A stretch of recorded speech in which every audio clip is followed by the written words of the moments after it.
सरदारनी अरदास करी कि अज दी ये जंग अकाल सिंह जित के मुड़े।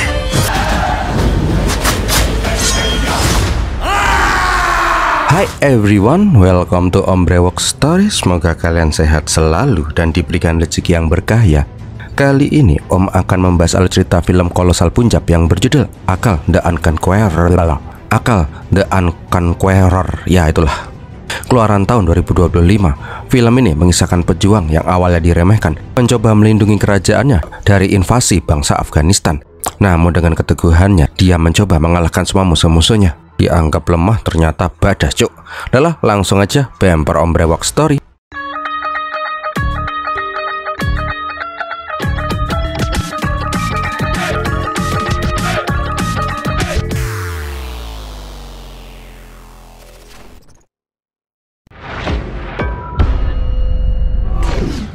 Awal kisah kita diperlihatkan sekumpulan pasukan Afghanistan yang sedang memantau sebuah benteng. Secara bertahap tentara itu mengoper sebuah benda sampai pojok. Kenapa sih ya film India tuh selalu aja buat repot? Tinggal ada satu orang yang langsung ngasih ke pojokan lah beres. Wis lah. Intinya tuh benda merupakan teropong. Tentara itu mengeker sebuah benteng dari kerajaan Punjab. Ngelihat ada orang yang lagi jemur kancut gombrong, semua tentara di sana pun langsung lemes. Dia itu masih hidup, dia masih hidup, dia masih hidup, gitu terus mob. Alhasil, seluruh pasukan pengintai Afghani langsung lari tunggang langgang ketika melihat kancut basah itu. Rupanya kancut basah gombrong itu milik dari Hari Singh Nalwe, salah satu kesatria dan jenderal Punjab. Aslinya sih Jenderal Hari Singh udah mati, maka dari itu pasukan Afghanistan berniat menyerang benteng. Tapi karena melihat tuh kancut dijemur, nyali mereka pun langsung ngedrop. Nah, di lain tempat di istana Punjab diperlihatkan Raja Punjab yang bernama Maharaj Ranjit Singh. Walaupun kerajaannya bisa bertahan dari serangan pasukan Afghani, tapi dia harus kehilangan sosok jenderal yang sangat kompeten. Beberapa tahun kemudian, Maharaj pun meninggal dunia. Karena hilangnya sosok raja yang sangat disegani lawan dan kawan itu, kerajaan Punjab pun menjadi tercerai-berai. Pasukan-pasukan dari luar Punjab mulai menyerang satu persatu daerah di kerajaan Punjab. Mulai dari pasukan Afghani, bandit gunung, pemberontak, dan lain-lain. Salah satunya adalah suku Muruders, suku barbar yang hobi berperang. Setiap daerah yang mereka lewati, pasti tempat itu akan menjadi ladang pembantaian. Suku Muruder dipimpin oleh raja yang bernama Janggi Jahan, orang yang sangat brutal dan gak segan-segan membunuh demi kesenangan pribadinya. Kakak perempuan Janggi, Katro, cewek barbar yang haus darah. Dasabaks, kakak ipar Janggi dan suaminya si Katro. Dagar, adik dari Dasabaks. Mereka semua adalah jenderal-jenderal pasukan Muruder. Nah, di sebelah sungai terdapat suatu desa dari suku Kalam. Sudah beberapa tahun ini suku Kalam berusaha mempertahankan tanah mereka dari invasi suku Muruder. Pimpinan suku Kalam yang bernama Hazura Singh bertekad tidak akan pernah menyerah melawan invasi Muruders. Tapi sayangnya tidak semua orang suku Kalam bersedia bertempur. Mereka yakin kalau mereka bertempur hanya akan ada kematian yang menanti mereka. Tak lama kemudian datanglah suku-suku Kalam dari desa lain. Salah satu pemimpinnya adalah seorang wanita yang bernama Zoya Kaur. Di sana Zoya menjadi bahan tertawaan karena wanita tidak seharusnya berada di medan perang. Namun Zoya membalas kalau mereka itu dalam kondisi kritis. Semua orang harus bergandeng tangan untuk memerdekakan tanah kelahiran mereka. Nah, di lain sisi, di seberang sungai pasukan Muruder sudah bersiap untuk menyerang. Di bawah komando Dasabaks, dia meminta seluruh pasukannya membantai habis semua orang di sana. Habis itu perang, lenjang.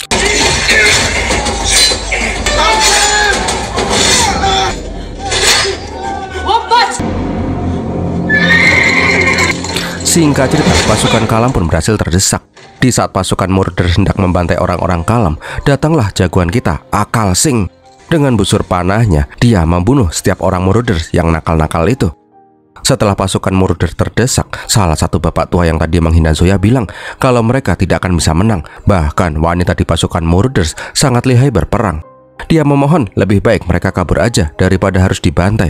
Namun Akal Singh langsung menolak usulan itu mentah-mentah. Ini tanah lahir mereka, kewajiban mereka untuk melindungi tanah ini walaupun harus ditukar dengan nyawa mereka. Sebagai pembuktian omongannya, Akal langsung mengejar pasukan Muruder yang belum sempat melarikan diri.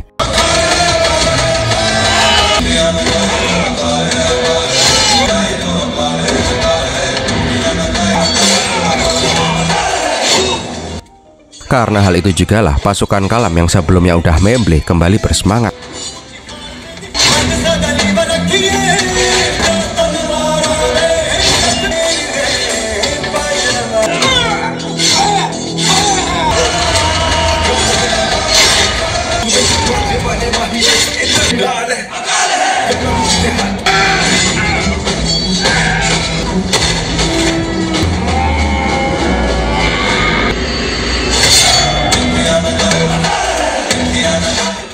Nah, dikala itu Akal berhasil mengalahkan Katru dan hampir aja memenggal tuh kepala emak-emak barbar. Namun dia mengurungkan niatnya membunuh si Katru. Itu juga sebagai peringatan ke Janggi Jahan kalau Akal bisa dengan mudah membunuh seluruh pasukan Moroder. Nggak lama kemudian Akal berduel dengan si Dasabaks. Nah, kali ini Akal berhasil memotong tangannya si Dasabaks sampai putul. Akal juga membantai setiap pasukan Moroder yang dia lihat.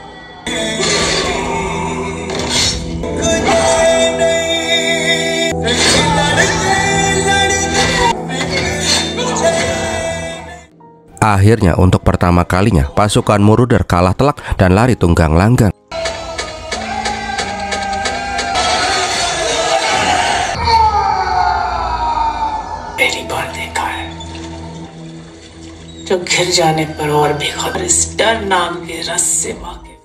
Nah, di lain tempat di istana yang sudah dikuasai bangsa Moroder, diperlihatkan Janggi Jahan lagi mainan burung dara. Dikala itu keponakan Janggi Jahan yang bernama Nora datang. Nora datang dengan bangga karena dia baru aja menaklukkan sebuah desa kecil. Namun Janggi Jahan bilang kalau keahlian Nora itu harus diasah lagi biar dia bisa lebih kuat. Janggi meminta Nora untuk melawannya. Tapi si Nora sama sekali nggak bisa menyentuh pamannya itu. Melihat sosok paman yang sangat kuat, Nora berjanji dia akan menjadi lebih kuat agar bisa kayak Janggi Jahan. Bajigor, main tendang aja om. Sesampainya di istana, Dasabaks tidak bisa bertahan. Akhirnya tuh orang bangke pun tewas karena kehilangan banyak darah. Sebelum meninggoy, Dasa menitipkan putranya si Nora ke Janggi. Dan Janggi pun berjanji tidak akan ada orang yang boleh menyentuh keponakannya selama dia masih hidup. Nah, di desa Kalam diperlihatkan kakek Kalsah menceritakan ke anak-anaknya tentang keperkasaan suku mereka yang berhasil mengalahkan pasukan Moroder. Salah satu anak yang mendengarkan cerita itu adalah Carat Singh, putra dari Akal dan Zoya. Setelah mendengar kisah heroik ayahnya, Carat langsung melihat demonstrasi pertarungan yang dilakukan bapaknya. Dikala itu, tidak ada kesatria yang berhasil mengalahkan si Akal, bahkan untuk menyentuhnya saja sangat susah. Namun tiba-tiba Zoya datang dan langsung menantang suaminya. Walaupun cewek, Zoya itu terkenal sebagai kesatria wanita yang sangat lihai. Terbukti dia bisa mengimbangi si Akal.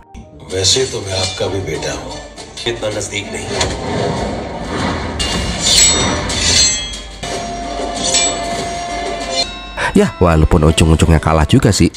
Di saat itu, kakek Kansa sedikit khawatir. Setelah mereka membuat Dasabaks terluka parah, pasti Janggi Jahan akan membalas dendam. Bila hal itu terjadi, suku mereka akan dalam bahaya besar. Karena semua orang tahu kebuasan Janggi Jahan itu udah kayak iblis. Setelah nyanyi dan joget-joget yang gak penting karena gak ada gendal-gendulnya, diperlihatkan Zoya memberikan hadiah untuk adik sepupunya Jeto yang sebentar lagi akan menikah dengan anak cucu kakek Kalsah yang bernama Cici. Ibunya Cici sangat bersyukur karena putranya akan menikahi si Jeto. Nah, dikala itu tuh emak-emak pun teringat kalau bapaknya si Cici tewas dibunuh pasukan Moroder. Tuh emak sangat bersyukur karena kemarin Akal berhasil membunuh salah satu jenderal Moroder. Tak berselang lama Akal juga datang. Akal bilang kalau Cici sekarang sudah menjadi kesatria hebat seperti ayahnya. Suatu saat kelak dia akan menjadi ujung tombak suku Kalam di masa depan. Setelah latihan gulat, Cici disuruh kakeknya untuk mencoba senapan yang dibuat pandai besi. Gak pakai mikir, dia langsung mencoba tuh senapan. Lah kok mecen? Melihat itu, ada salah satu orang bangke yang menghina senapan itu. Ekom Sing menghina karena senapan itu dibuat oleh pandai besi muslim. Ekom yang rasis gak suka kalau ada orang muslim dan Hindu di desa mereka. Mendengar itu, Kalsa yang seorang kepala suku langsung marah. Mau agama apapun, asalkan mereka sama-sama saling berjuang mempertahankan tanah mereka, itu gak jadi masalah. Malam harinya diperlihatkan si Kalsa menemui suku Kalam dari desa lain. Intinya sih mereka membicarakan soal pernikahan Jeto dan si Cici. Setelah mereka menikah, menurut adat, mereka harus pergi dari desa untuk mengunjungi desa-desa yang lain untuk meminta berkat. Permasalahannya, di kondisi perang dengan Moroders, hal itu akan sangat berbahaya. Sangat beresiko kalau mereka menyeberangi sungai yang dikuasai oleh suku Moroders. Namun Akal dan si Kansa bilang, mereka tidak perlu khawatir. Mereka akan mengatur gimana pun caranya, pasangan baru ini akan selamat ketika mereka keluar desa. Nah, dikala itu, Janggi Jahan memandangi sungai. Dia yang baru saja membantai satu desa berkelakar. Setelah mereka bisa mengalahkan suku Kalam, pasukannya akan dengan mudah membantai seluruh Punjab.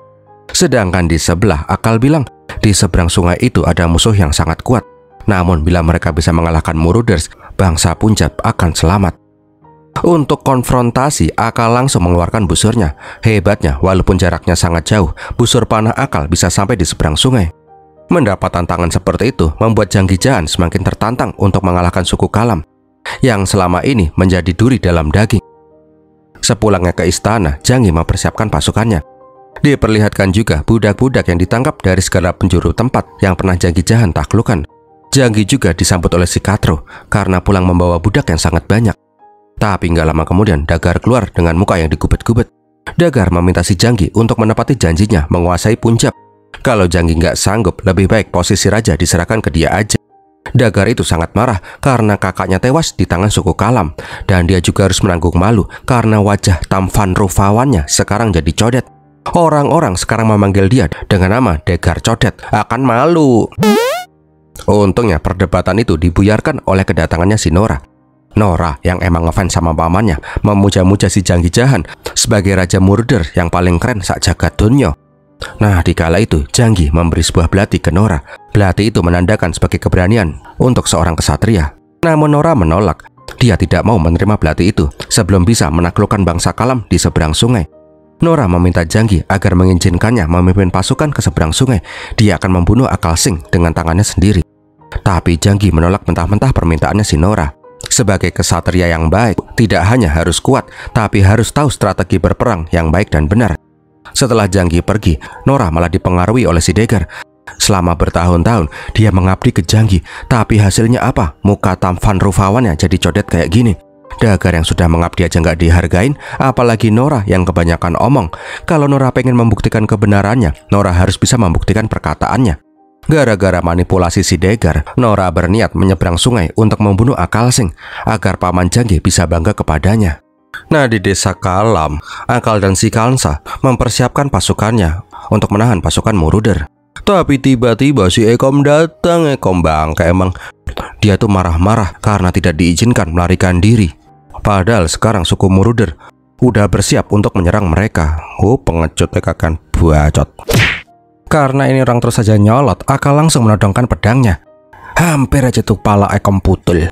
Nah, adalah itu nggak penting-penting amat. Yang penting di malam harinya diadakan acara pernikahan Jeto dan si Cici.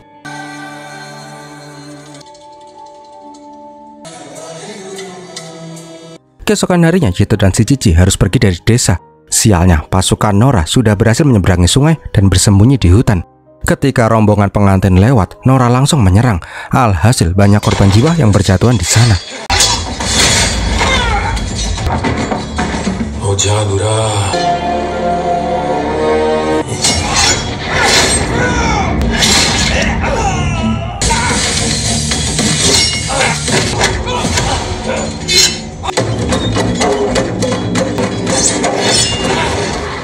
Ketika Cici mau dibunuh, Jeto langsung ikutan join mabar.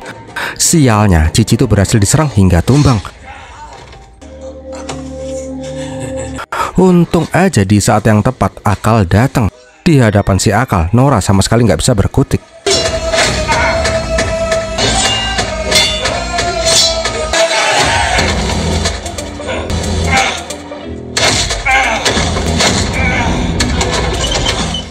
Nggak lama kemudian warga desa mulai berdatangan. Di sana juga mereka tahu kalau yang menyerang Cici itu adalah suku Moroder dari kalung ciri khas suku Moroder. Sialnya, di saat lengah Nora berhasil melarikan diri. Pas mau menyeberangi sungai, Akal langsung menodongkan busur panahnya. Kalsa meminta si Akal segera membunuh si Nora. Kalau sampai dia berhasil menyeberangi sungai, itu sama saja sebagai deklarasi perang. Namun Akal tidak mau menembak. Prinsipnya, dia tidak mau membunuh orang yang membelakanginya. Malam harinya diperlihatkan si Dagar yang petatang petenteng. Para budak pun mulai panik karena Katro itu memilih salah satu budak untuk dijadikan bahan entertainment. Budak itu dikasih senjata dan disuruh melawan Janggi Jahan. Kalau bisa mengalahkan si Janggi, orang itu akan dibebaskan. Tapi kalau kalah, ya almarhum. Kecila, main betot aja, langsung dicengkewing dong itu kakinya. Karena Janggi gak menemukan lawan yang bisa membuat dia terhibur, Janggi langsung masuk ke kandang budak dan langsung melawan semua budak di sana.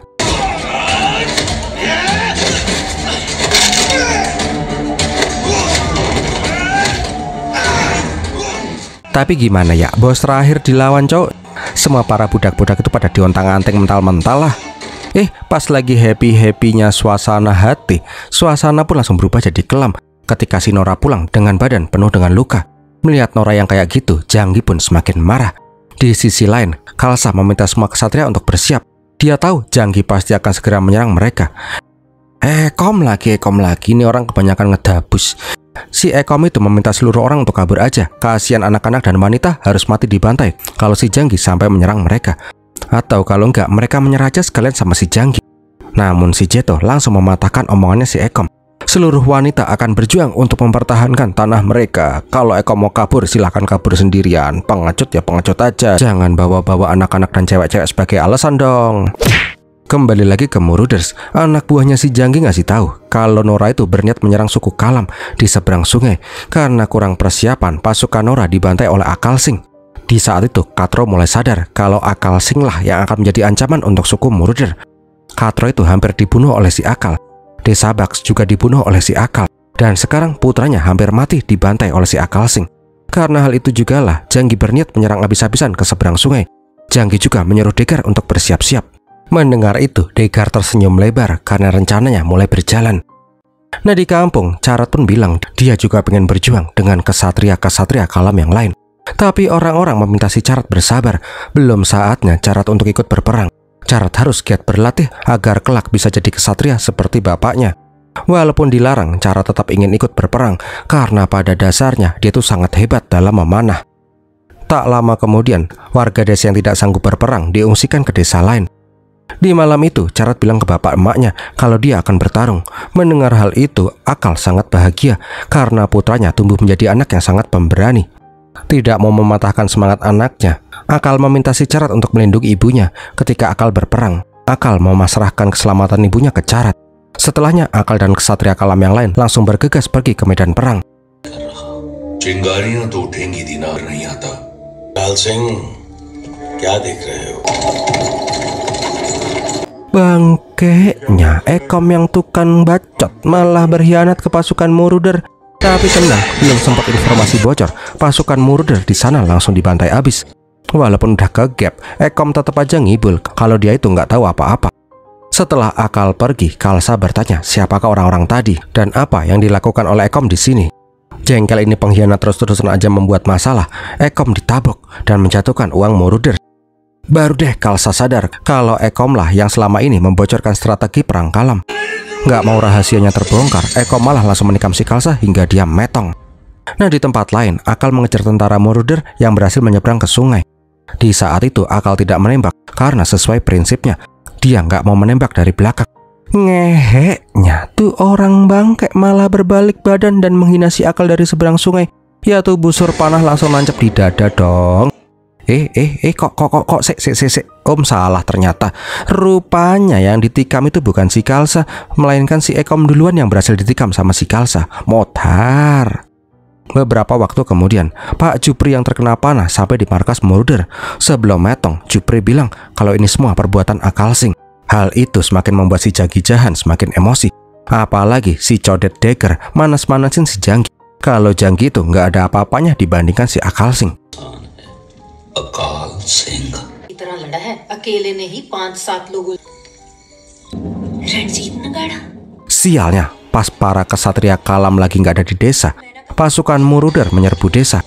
Karena kurangnya orang, Cici yang masih terluka, Zoya yang seorang wanita, dan Carat yang masih bocah harus berjibaku mempertahankan desa mereka. Dengan gagah berani, mereka mati-matian bertempur. Ini bocah lihai juga ya. Ada nih adegan kocak, pas si Cebol menyerang, Carat bilang, anak kecil nggak boleh ikut-ikutan perang, pulang sana nenek sama makmu. Lah itu udah tuir bos.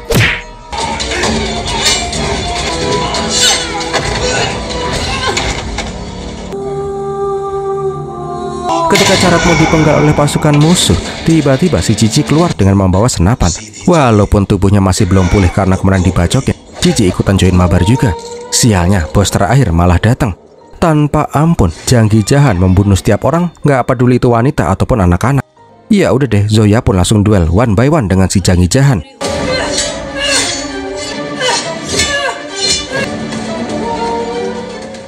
Ngelihat emaknya mau kalah, Carat ikutan nembakin panahnya ke Janggi. Nah di saat yang bersamaan, Jeto berhasil ditangkap sama si Degar.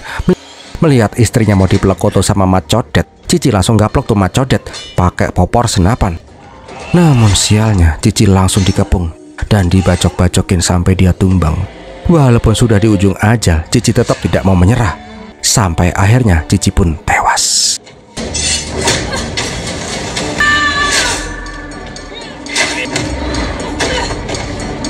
Nah, di sisi sebelah juga nggak jauh beda.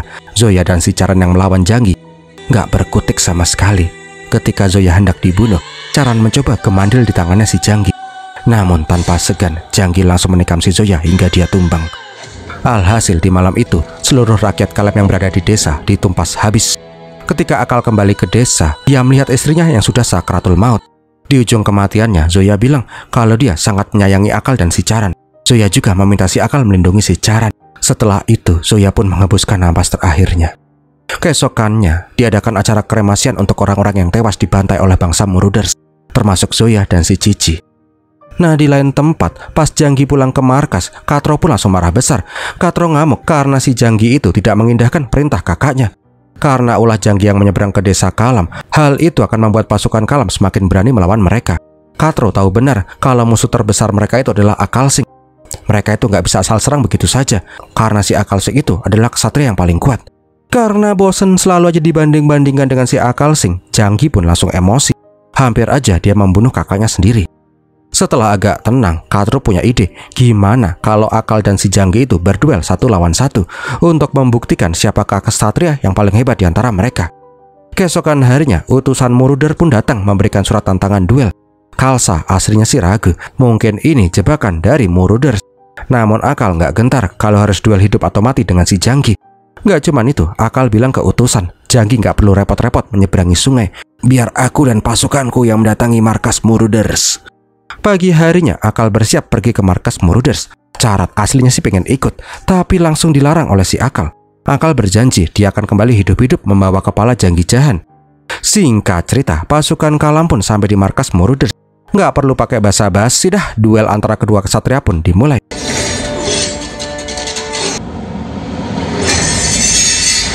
Sayangnya, dari kekuatan fisik, Akal itu kalah jauh dari si Janggi. Namun dari kecepatan, Akal lebih unggul daripada si Janggi.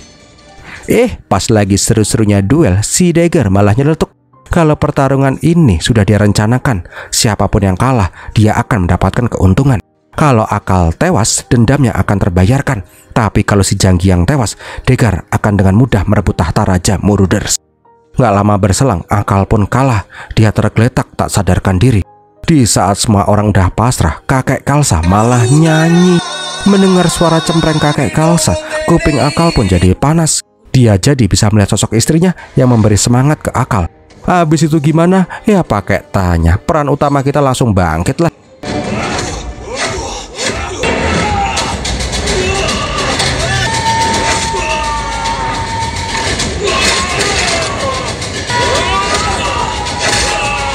Nggak pakai babi bu, Akal langsung mengontang-anting si Janggi Jahan sampai mental-mental.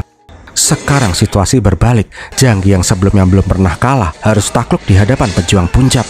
Ngeheknya pas rajanya kalah, Dagger itu langsung menyuruh pasukan Muruder untuk menyerang si Akal. Tapi Akal mah nggak gentar, mau keroyokan mah ayo aja, peran utama dilawan.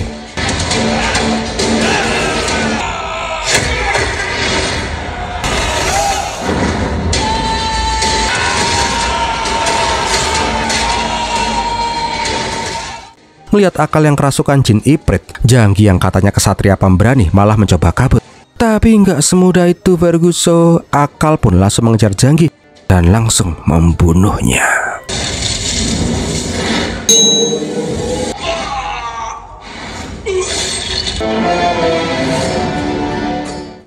Melihat kematian si Janggi, seluruh pasukan Muruder pun langsung kena mentalnya dan menyerah detik itu juga.